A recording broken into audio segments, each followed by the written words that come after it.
There's a leak in this old building, and my soul has got to move. Said my soul has got to move. Oh, my soul has got to move. There's a leak in this old building, and my soul has got to move to a building that's made by the hands of Yah. That's where we are right now in these here United States of America and this whole world. Check out the upcoming edition. Well, actually, I'm headed to the tennis court. That's what the do-rag is for, to kind of catch the sweat. But when we come back, we're going to be on another episode of Maddie's Rap. You don't want to miss this one.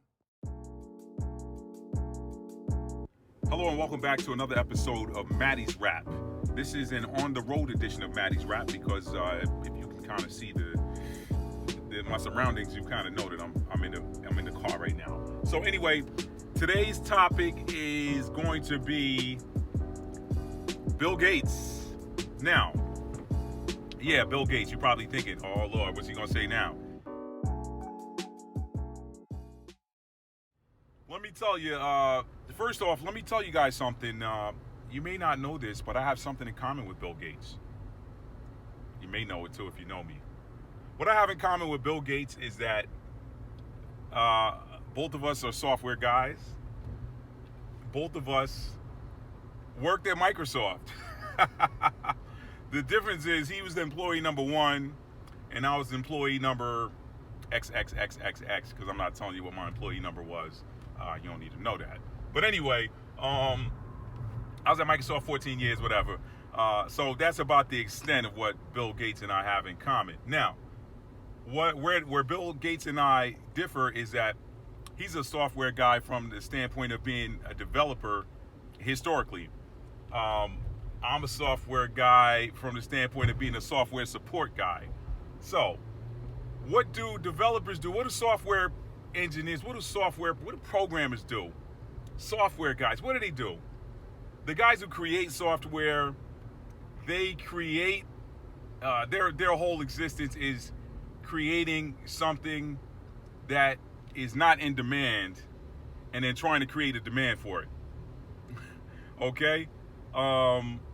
And then the software support guys are the ones that basically take care of a demand, and that demand is for help with the software that the software guys gave them that they really didn't need in the first place.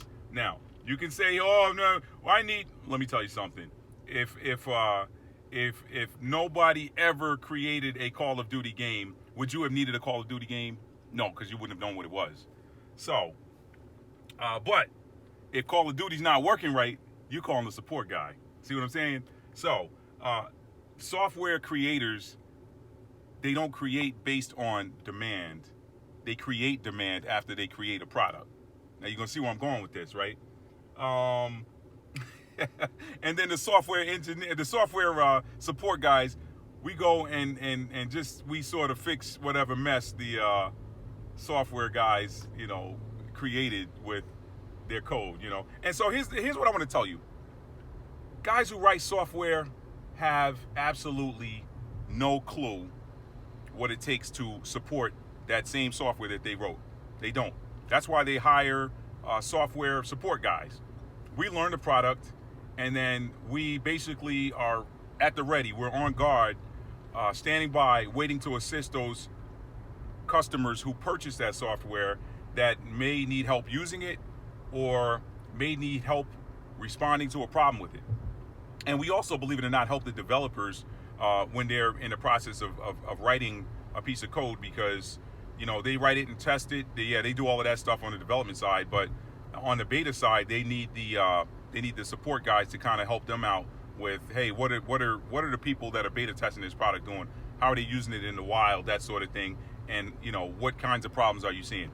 Because again, software guys don't have any clue when it comes to support. So where am I going with this?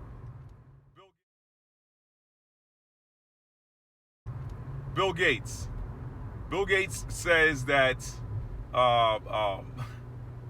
the world needs vaccines, and particularly Africa, if you look where he's been pushing them. The world needs vaccines to help deal with this problem of global warming.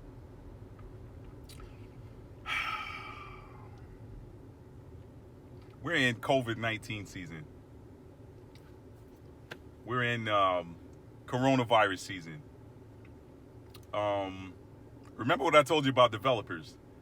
They create a product for which there is no demand, and then create demand for that product. Stay with me. Stay with me. There's a leak in this old building, and my soul has got to move. You heard the song. Now, here's my problem. And you know what? My problem is this.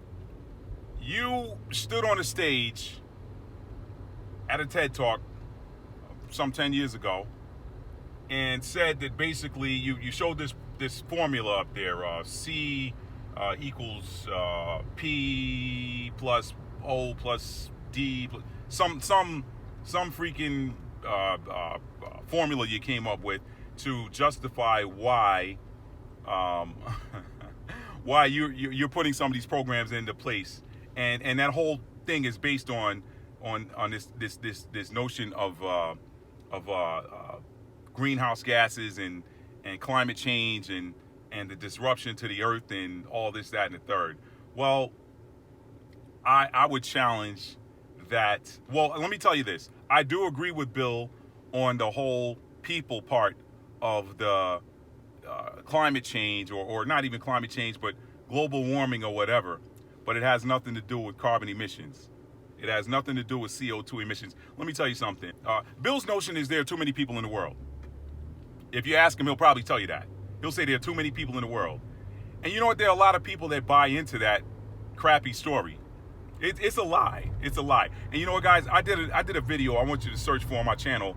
I don't have the name of it in front of me as I'm speaking, but by the time I edit this video, I'll have the title of it showing up at the bottom of the screen here. And then I'll put a link in the description. But I had a video that I did maybe 2 years ago where I got up early one morning and I was inspired to write something or to do a video talking about lies mixed in, truth mixed in with lies. And why is that important? Because for a lie to float, for you to walk a lie across the table, I'm talking spades or card talk. For you to walk a lie across the table, you got to season it with just enough truth to make it taste good. Okay? You got to season it with just enough truth to make it taste good. But at the end of the day, it's some old rotten meat that you washed and put back out and put some of that pink stuff on and change the date on the sticker and say, hey, this meat is good to eat. You got to mix truth in with lies for that lie to be effective. Now, what's the lie? The lie is that there are too many people on the earth. I'll say that to the food people. I'll say that to the climate change people. Okay? Here's what I mean. Anybody who's ever planted food, whether you've done it in your own backyard or you've done it at a large scale, you're a farmer. Anybody who's ever planted food knows that from one seed, you can create a single rooted plant that yields, an undefined number of fruit or vegetables. One seed can do that. I planted one year, I dropped 4 cucumbers in a row in my backyard. Two of the plants grew. The other 2 where I dropped seeds, they didn't grow, but 2 of them grew. And let me tell you something. My wife and I had so many cucumbers we were giving them away. We couldn't eat them all. We couldn't even pickle them all. We didn't have the space. So, but that came from 2 seeds. 2 seeds created 2 seeds created 2 independently rooted vines that produced more cucumbers than she and I could eat. So, now when you're to suggest that there are too many people on the earth to feed everyone would be to suggest that God or the Most High or the Creator, whatever you choose to call him, Yahuwah, Jah, Allah, whatever you choose to call him, it would suggest that he was inefficient in his design of mankind, and that could not be further from the truth. Okay, when you plant a seed, you can start an entire apple orchard from one seed. So that is called abundance. That's called having more than enough to take care of all of the inhabitants. Okay, so that to me crushes the whole lie of there are too many people on the earth to feed everyone. Okay, and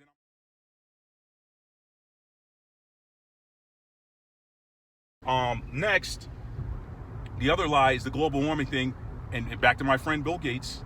Well, he's not my friend because I don't know him, but back to Captain Bill that wants to help save the world from themselves, who says there are too many people and that's what's causing global warming. Again, I agree with him that that the people part is what's causing global warming, but not from the standpoint of use of services or CO2 emissions or greenhouse gases or cows farting or whatever he wants to say.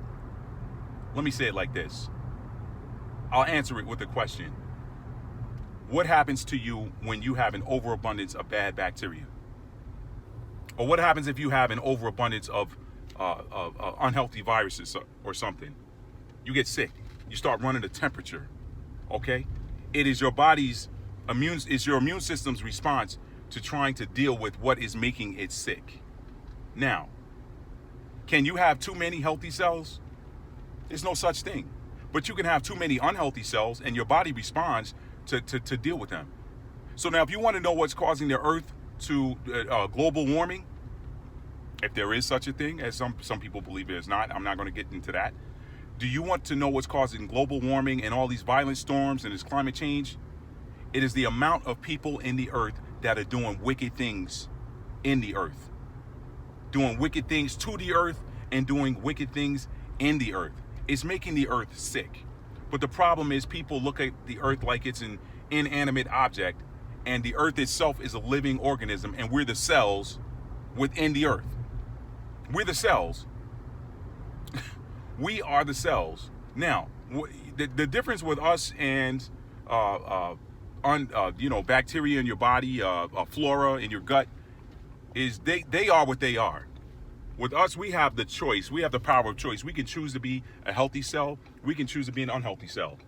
So I would challenge that if you follow that line of thinking, then the next question is, well, why in the heck is somebody saying that we need to innovate down to zero to cool the earth off and doing all of these crazy things to do that, like spraying whatever this material is in the atmosphere to block out the sun? Now that's a real article. I'll put the link in there too. That is a real thing. They do spray the sky. They have been spraying the sky for some time to block out the sun, to cool off the earth's surface, because the sun is causing the earth to heat up beyond what the earth can handle.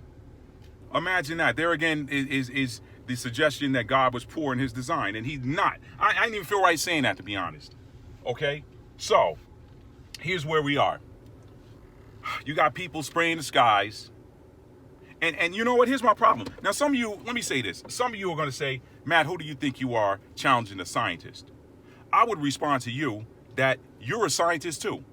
You're just not paid, or you didn't receive a piece of paper that said that, hey, you've been accredited by this institution to practice this doctrine, which is another man's doctrine. Another man, by the way, who, you know, if you roll the sands of time back far enough, these scientists that this science was based on were amateurs just like you and me. They did what they did for no pay, really. It was just what they did.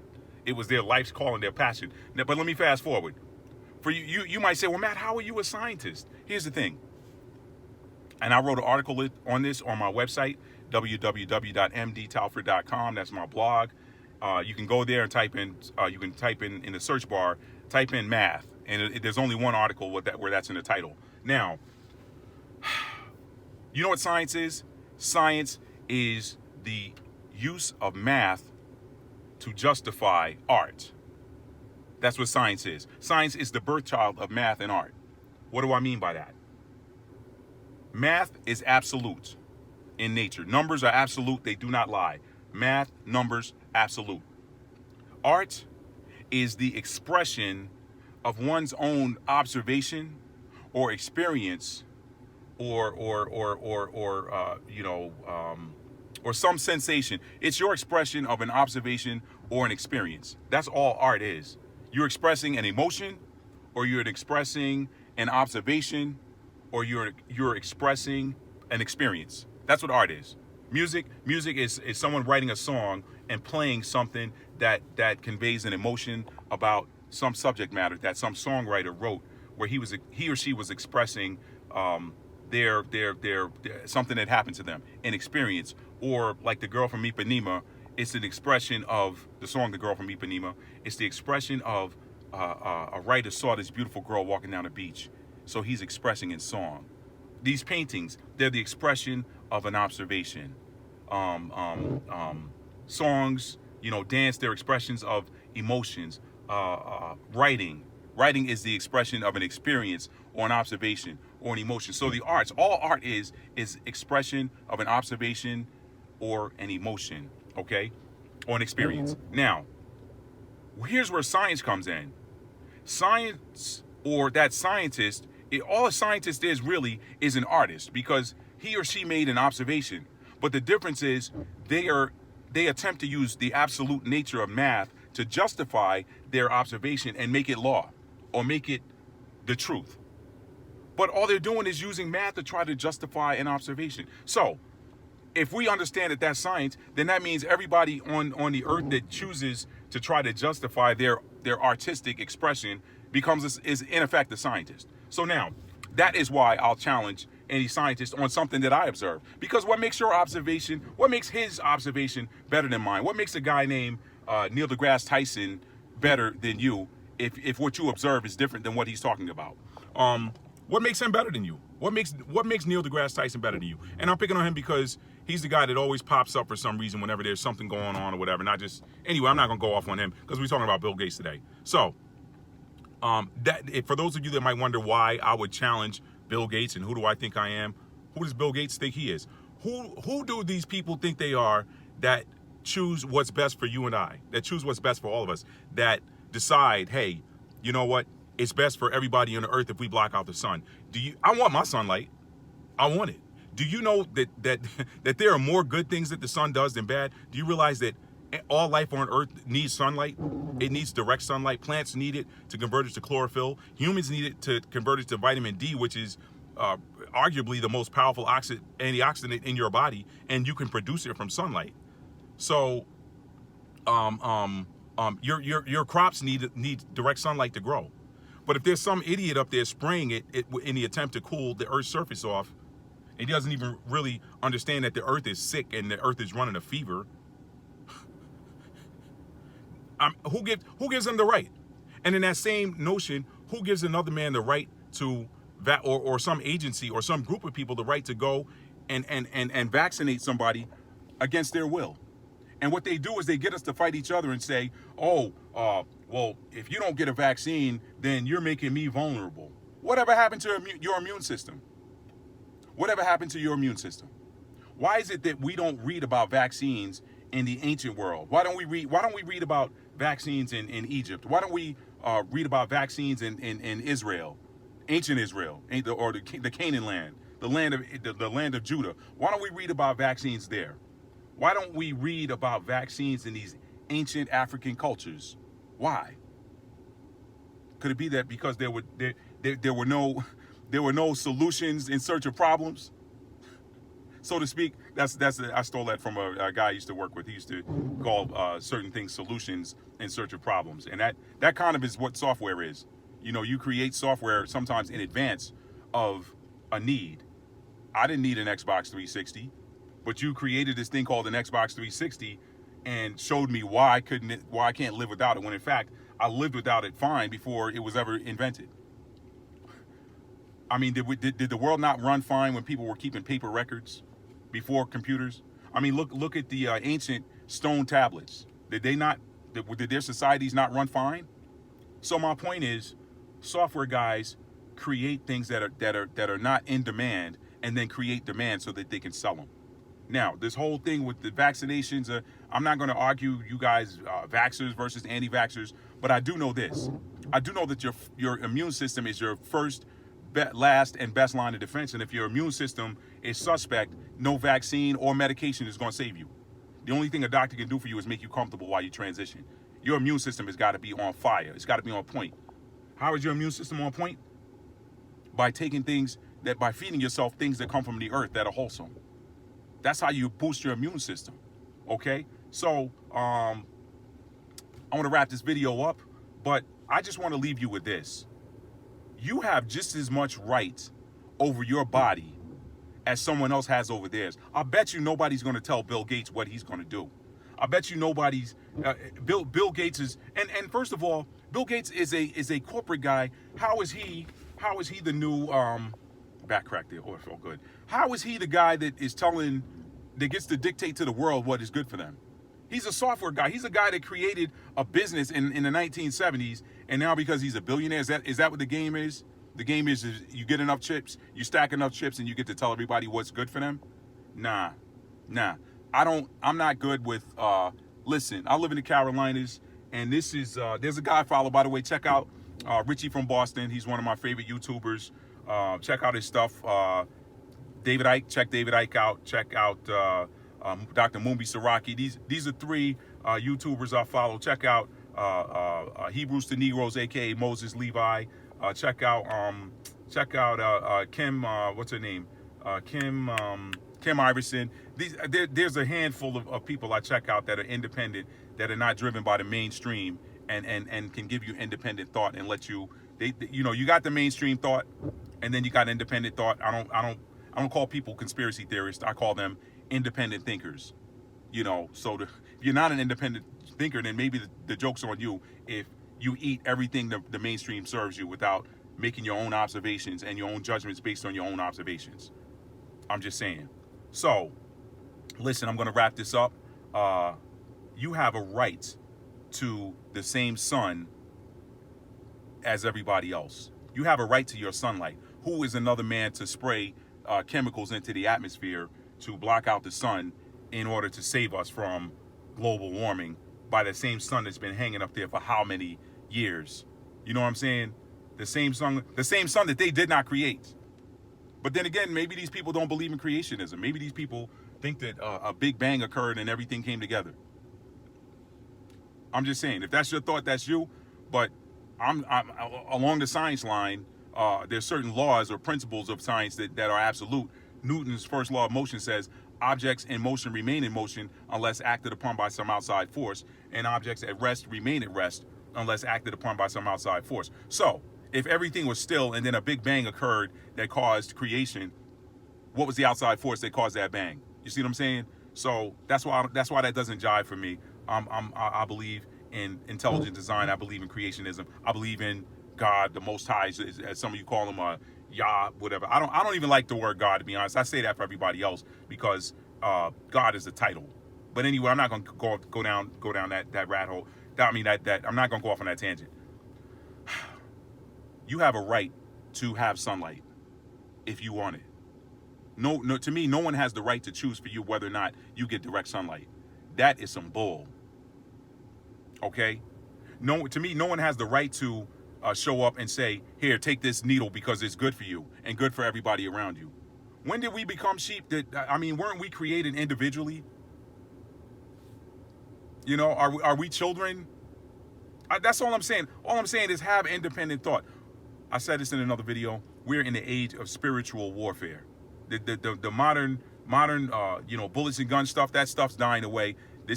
We're about to be in Star Wars zone. And I need you Jedis to wake up and realize who you are and start using the Force. Because we need to affect change here. You know what I'm saying? And but the change has got to be with you.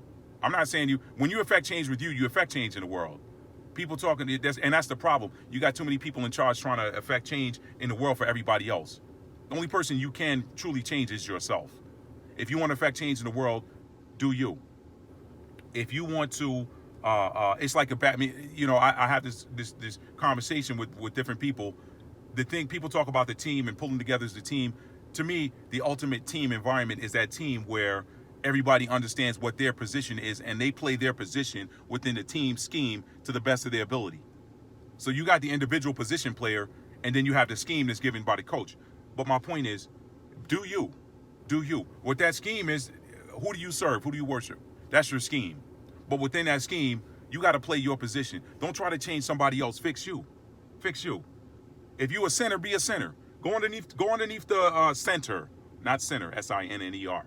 Center. If we playing basketball and you're a center, go underneath the basket, grab rebounds, wait for me to dump the ball down to you, dunk it on somebody, block shots, be a center. I don't need you dribbling the ball up the court and trying to set up the offense. That's what my point guard is for. If you're a point guard, set the offense up, run the offense, see the whole floor, set it up. Don't bring the ball up and just say, hey, everybody move out of the way. I'm isolating going one-on-one for the whole game. I mean, if that's part of the game plan, then you do it. But anyway, guys, look, you heard my thoughts.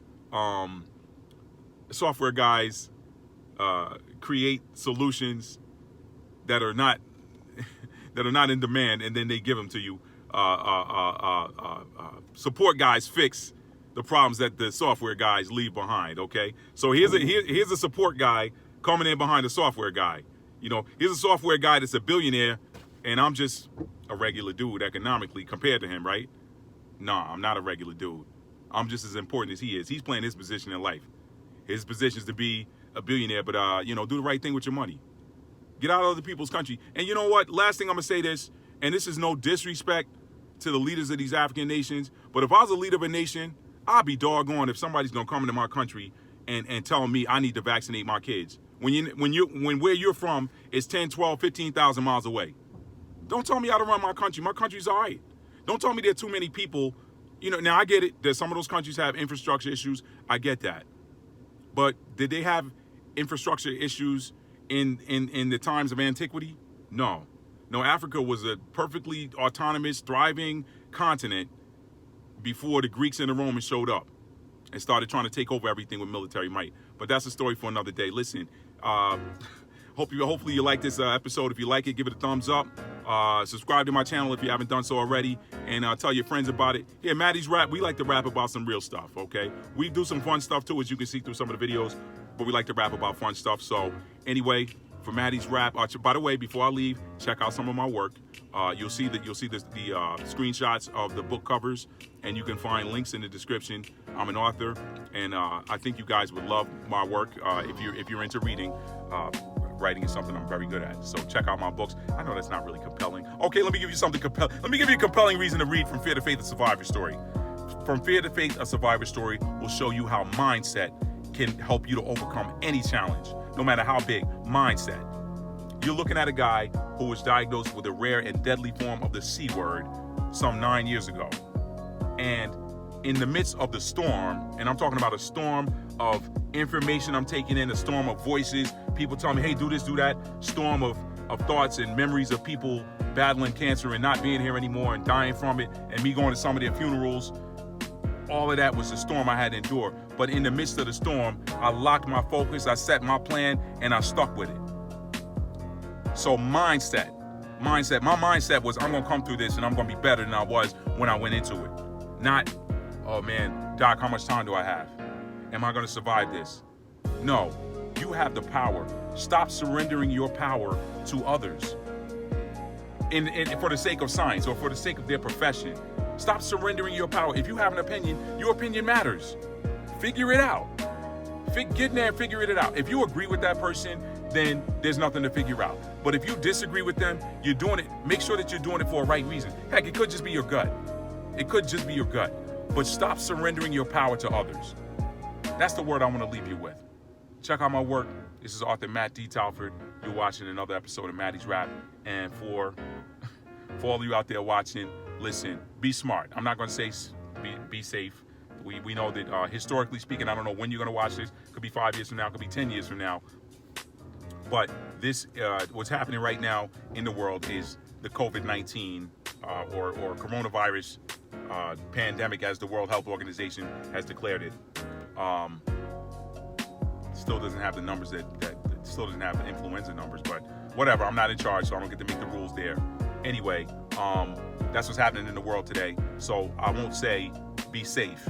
What I will say is be smart, keep your spirit elevated, protect your spiritual channels into your body, your eyes, your ears, and fight back with your words. Your words are your sword, okay? Your words are your sword. Spirit, that's the sword of the spirit spoken of in the Bible. Anyway, guys, if nobody else tells you today, I love you, and you guys be good. Peace.